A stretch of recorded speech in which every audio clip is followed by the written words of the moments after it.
of mastication.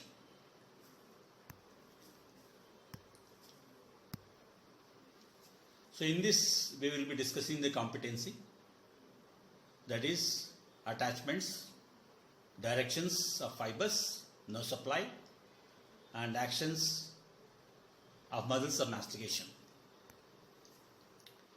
First we'll start with the masseter. It is one of the four muscles of mastication. It is rectangular in shape and consists of 3 layers of fibers. So first is the superficial layer.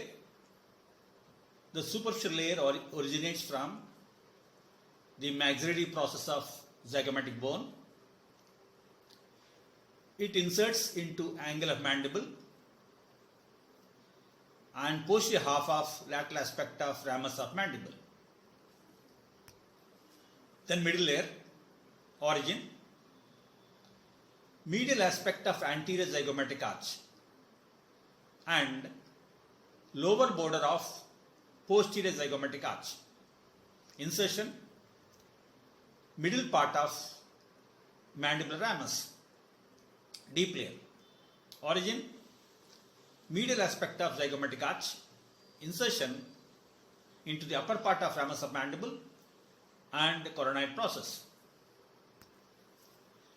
So in the picture you can see the mandible and the ramus of mandible, and you can see the insertion that is colored with blue, that is, or it is inserted into the external surface of the ramus of mandible. Coming to masseter relations, the superficial relations are parotid gland and branches of facial nerve, and its innervation is by masseteric nerve. Action, it elevates the mandible and help in clenching the teeth. Temporalis muscle, another muscle. It arises from temporal fossa and from deep surface of the temporal fascia, which covers the temporalis muscle. Its fibers converge as they descend and end in a tendon. It passes deep to zygomatic arch. It is inserted into medial surface, apex, anterior border of coronoid process. Coming to, it is also inserted into anterior border of ramus of mandible. Innervation, it is innervated by deep temporal nerves.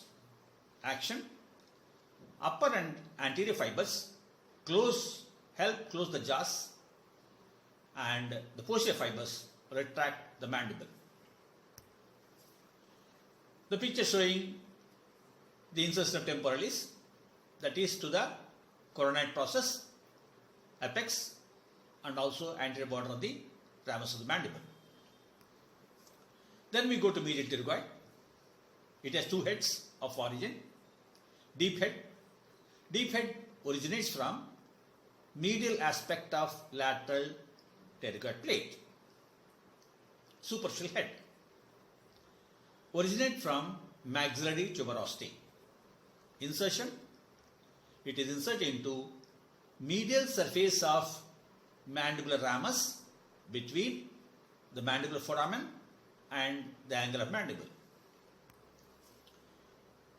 Innervation of the medial pterygoid is by medial pterygoid nerve. Action, it elevates the mandible, and with the lateral pterygoid they protrude the mandible.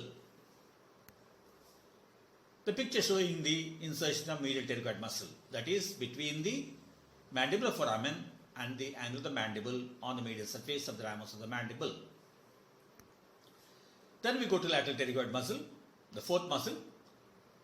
It arises from 2 heads, an upper head and lower head. Upper head, origin, infratemporal surface of greater wing of sphenoid and infratemporal crest. It inserts into the capsule and disc of temporomandibular joint. Lower head. Lower head originates from the lateral surface of lateral pterygoid plate. It inserts into pterygoid fovea.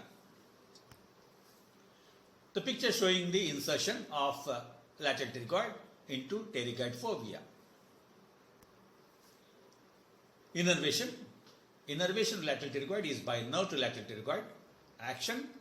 The upper part helps in retraction. The lower part is responsible for opening of the mouth and protrusion.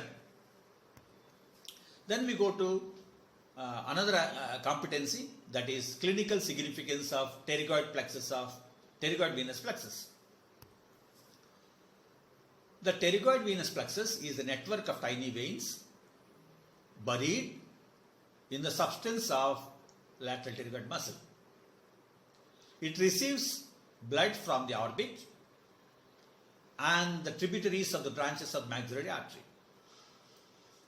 Much of the maxillary artery blood goes to bones, to the vault of the skull by the middle meningeal artery, to the maxilla by the maxillary artery, and the mandible by the inferior alveolar artery. Clinical significance. The plexus acts as peripheral heart. Each time the mouth is opened, lateral pterygoid muscle squeezes the plexus and so pumps low pressure blood from the digit bones. And the venous return from most of the parts of the body is normally or greatly aided by compression of the soft parts, like the calf muscle. But the cranium and face are not compressible. And the venous stagnation in the pterygoid venous plexus initiates yawning that results in drainage.